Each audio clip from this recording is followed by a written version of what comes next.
ನಮಸ್ಕಾರ ವೀಕ್ಷಕರ, ನಾನು ನಾಗರಾಜ್ ಅಪ್ಸಂದ್ರ. ನೀವು ನೋಡ್ತಾ ಇದ್ದೀರಿ ವಾರ್ತಾ ಭಾರತಿ ಡಿಜಿಟಲ್. ಇದೇ 20ಕ್ಕೆ ದೇಶಾದ್ಯಂತ ಔಷಧಿ ಅಂಗಡಿಗಳು ಮುಚ್ಚಲಿದ್ದಾವೆ.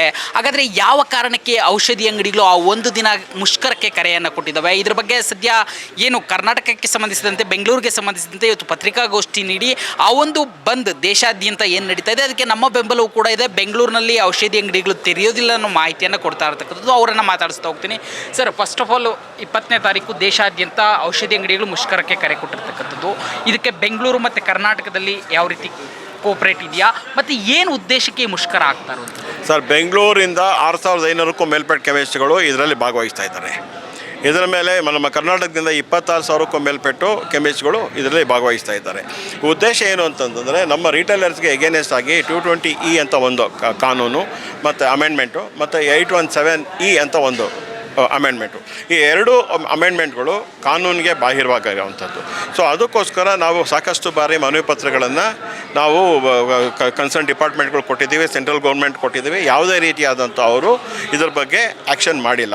ಇವು ಬೆಳ್ಕೊಂಡು ಹೋಗ್ತಾ ಇದೆ. ಮೇಯ್ನ್ ಮುಖ್ಯ ಉದ್ದೇಶ ಇವ್ರದ್ದೇನು ಅಂತಂತಂದರೆ, ಇರೋವಂಥ ಸಾಂಪ್ರದಾಯಿಕವಾಗಿರೋವಂಥ ರಿಟೇಲರ್ಗಳನ್ನೆಲ್ಲ ಮುಗಿಸಿ ಅಧಿಕವಾದಂಥ ಡಿಸ್ಕೌಂಟ್ಗಳು ಕೊಟ್ಟು ಇವನ್ನೆಲ್ಲ ಮುಗಿಸಿ ಅದಾದ ನಂತರ ಜನಗಳ ಮೇಲೆ ಹೊರೆ ಇರುವಂಥ ಕೆಲಸ ಮಾಡೋದು ಮಾಮೂಲಿ MNCs ಪಾಲಿಸೀಸ್ ಇವು. ಸೊ ಇಲ್ಲೇನಾಗುತ್ತೆ ಅಂತಂದರೆ, ನಮ್ಮ ಪ್ರೊಟೆಸ್ಟ್ ಆದರೆ ಎಗೇನೆಸ್ಟ್ ಆಗಿದೆ. ಇಲ್ಲೇನಾಗುತ್ತೆ, ನಮಗೆ ಪ್ರೈಸಿಂಗ್ ಬಂದುಬಿಟ್ಟಿದ್ದಾನೆ.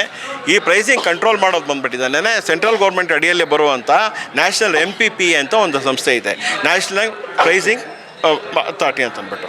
ಇಲ್ಲಿ ಬಂದುಬಿಟ್ಟಿದ್ದಾನೆ.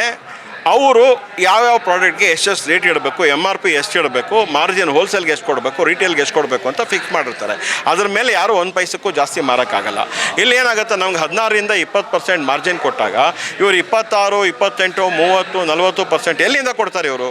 ಇದನ್ನ ನೋಡಬೇಕಾಗಿರುವಂಥದ್ದು ಸರ್ಕಾರಗಳು ಎಲ್ಲಿಂದ ಇವ್ರು ಕೊಡ್ತಾ ಇದ್ದಾರೆ ಅಂತ ಅಂದ್ಬಿಟ್ಟು. ಯಾಕಂತಂದರೆ, ಒಂದು ಪೆಟ್ರೋಲ್ ಇರ್ಬೋದು, ಪೆಟ್ರೋಲ್ 103, 104 ಇದ್ದಾಗ 95 ರೂಪಾಯಿ ಕೊಟ್ಟರೆ ಇವ್ರು ಹೋಗಲ್ವಾ? ದಿನ ಹಿಡ್ಕೊಳಕ್ಕೆ ಹೋಗಲ್ವಾ? ಮೆಡಿಸಿನ್ಗಳ ಬಗ್ಗೆ ಮತ್ತೆ ಏನಕ್ಕೆ ನೆಗ್ಲಿಜೆನ್ಸಿ ತೋರಿಸ್ತಾ ಇದ್ದಾರೆ ಇವರು? ಇದನ್ನು ಸಾಕಷ್ಟು ಮನವಿಪತ್ರಗಳು ನಾವು ಕೊಟ್ಟರೂ ಸಹ ಇವ್ರು ನಮ್ಮನ್ನು ಕೇರೆ ಮಾಡ್ತಾ ಇಲ್ಲ. ಅದಾದ ನಂತರನೂ ನಾವು ಸಾಕಷ್ಟು ಲಾಸ್ಟ್ ಇಯರು ನಾವು ಬಂದು ಹೋಗಬೇಕು ಅಂತ ಕರೆ ಕೊಟ್ಟಿದ್ವಿ. ಆದರೆ ಅವರು ಬಂದು ರಿಕ್ವೆಸ್ಟ್ ಮಾಡ್ಕೊಂಡಿದ್ದು, ನಮ್ಮ ಸೆಂಟ್ರಲ್ ಗೌರ್ಮೆಂಟ್ ಅವ್ರು ಬಂದು ರಿಕ್ವೆಸ್ಟ್ ಮಾಡಿ ನಾವು ಸೆಟ್ಲ್ ಮಾಡ್ತೀವಿ ಅಂದಿದ್ದರಿಂದ ಬಂದು ವಾಪಸ್ ತೊಗೊಂಡ್ವಿ. ಈ ಸಲ ಆಗದೇ ಇದ್ದಿದ್ದಕ್ಕೋಸ್ಕರ ಮತ್ತೆ ಸಾಕಷ್ಟು ಮನವಿಪತ್ರಗಳನ್ನ ನಾವು ಕೊಟ್ಟಿದ್ದೀವಿ. ಆದರೂ ಸಹ ಅವರು ಅದ್ರ ಬಗ್ಗೆ ಏನು ತಗೊಂಡಿಲ್ಲ, ಏನು ಆ್ಯಕ್ಷನ್ ತಗೊಂಡಿಲ್ಲ. ಅದರಿಂದ ಅನಿವಾರ್ಯ ಕಾರಣಗಳಿಂದ ನಾವು ಬಂದು ಹೋಗಲೇಬೇಕಾಗಿದೆ, ಬಂದು ಹೋಗ್ತಾ ಇದ್ದೀವಿ. ಸರ್, ಸಾರ್ವಜನಿಕರಿಗೆ ಇದ್ರ ಬಗ್ಗೆ ಮಾಹಿತಿ ಕೊಟ್ಟಿದ್ದೀರಾ? ಹೇಳ್ತೀವಿ. ಸಾರ್ವಜನಿಕರಿಗೆ ಆಲ್ರೆಡಿ 20 ದಿವಸಗಳಿಂದ ನಾವು ಮಾಹಿತಿಗಳು ಕೊಟ್ಟಿದ್ದೀವಿ. ಅವ್ರಿಗೆ ಯಾವುದೇ ರೀತಿಯಾದಂಥ ತೊಂದರೆ ಆಗದೆ ಇರೋದಕ್ಕೆ ನಾವು ಏನೇನೆಲ್ಲ ಬೇಕು ಎಲ್ಲ ವ್ಯವಸ್ಥೆಗಳು ಮಾಡಿದ್ದೀವಿ. ದೊಡ್ಡ ದೊಡ್ಡ ಹಾಸ್ಪಿಟ್ಲ್ಗಳಲ್ಲಿ ಕೌಂಟ್ರುಗಳನ್ನ ಓಪನ್ ಮಾಡೋಕ್ಕೆ ಬಿಟ್ಟಿದ್ದೀವಿ. ಯಾಕಂತಂದ್ರೆ ಅವ್ರಿಗೆ ಯಾರಿಗೂ ತೊಂದರೆ ಆಗದೆ ಇರಲಿ ಅಂತ ಅಂದ್ಬಿಟ್ಟು. ಅವರು ಸಾರ್ವಜನಿಕರಿಗೆ ಮತ್ತು ಪ್ರತಿಯೊಂದು ಕೌಂಟ್ರಲ್ಲಿ ನಮ್ಮ ಹುಡುಗರಿಗೆ ಹೇಳಿ, ನಾಳೆ 20ನೇ ತಾರೀಕು ಬಂದಾಗುತ್ತೆ, ದಯವಿಟ್ಟು ನಿಮ್ಗೆ ಏನಾದ್ರು ರಿಕ್ವೈರ್ಮೆಂಟ್ ಬೇಕು ಅಂತಂದರೆ ಒಂದು ದಿವಸ ಅಲ್ಲಿಯಾಗೆ ನೀವು ತೊಗೊಳ್ಳಿ. ಮತ್ತು ಕೋವಿಡ್ ಇರ್ಬೋದು, ಎಂಥ ಕಾಲದಲ್ಲೂ ಸಹ ನೀವು ಅಬ್ಸರ್ವ್ ಮಾಡಿರ್ಬೋದು, 365 ಡೇಸ್ ರಿಟೇಲ್ ಔಟ್ಲೆಟ್ ಓಪನ್ ಆಗುತ್ತೆ. ರಜಾ ಇನ್ನೊಂದು ಮತ್ತೊಂದು ಯಾವುದೂ ಇರೋದಿಲ್ಲ.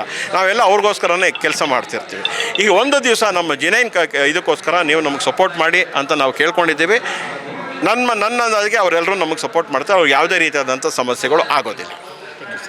ಕೇಳಿದ್ರಲ್ಲ, ಇದು ವಾಸ್ತವ ಪರಿಸ್ಥಿತಿ. ಏನು ಬೆಲೆ ರೀಟೇಲ್ ದರ ಇರ್ಬೋದು ಅಥವಾ ಮಾರಾಟದ ವಿಚಾರವಾಗಿ ಬೆಲೆಯನ್ನು ನಿಗದಿಪಡಿಸಬೇಕಾದಂಥ ಕೇಂದ್ರ ಸರ್ಕಾರದ ಹಿಡಿತದ ಸಂಸ್ಥೆಗಳು ಅದ್ರ ಬಗ್ಗೆ ಜಾಗೃತಿಯನ್ನು ವಹಿಸ್ತಾ ಇಲ್ಲ. ಆನ್ಲೈನಲ್ಲಿ ಬೇಕಾಬಿಟ್ಟಿ ಮಾರಾಟ ಆಗ್ತಾಯಿದ್ರು. ಇದು ಯಾವ ರೀತಿ ಸಿಗ್ತಾ ಇದೆ? ಇದರಿಂದಾಗಿ ಸಾಕಷ್ಟು ಮಾರಾಟಗಾರರು ಸಂಕಷ್ಟಕ್ಕೆ ಸಿಲುಕ್ತಾ ಇದ್ದಾರೆ. ಈ ಬಗ್ಗೆ ಕೇಂದ್ರ ಸರ್ಕಾರ ಕ್ರಮ ವಹಿಸಬೇಕು. ಜೊತೆಗೆ ಸಾರ್ವಜನಿಕರಿಗೆ ತೊಂದರೆ ಆಗದಂತೆ ದೊಡ್ಡ ದೊಡ್ಡ ಆಸ್ಪತ್ರೆಗಳಲ್ಲಿ ಮಳಿಗೆಗಳನ್ನು ತೆರೆಯೋದಕ್ಕೆ ಅವಕಾಶವನ್ನು ಕಲ್ಪಿಸಿಕೊಡಲಾಗಿದೆ.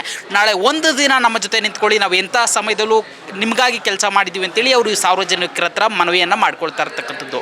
ವಿಡಿಯೋ ಜರ್ನಲಿಸ್ಟ್ ಗೌತಮ್ ಜೊತೆ ನಾಗರಾಜ್ ಬಿ ಅಪ್ಸಂದ್ರ, ವಾರ್ತಾ ಭಾರತಿ, ಬೆಂಗಳೂರು.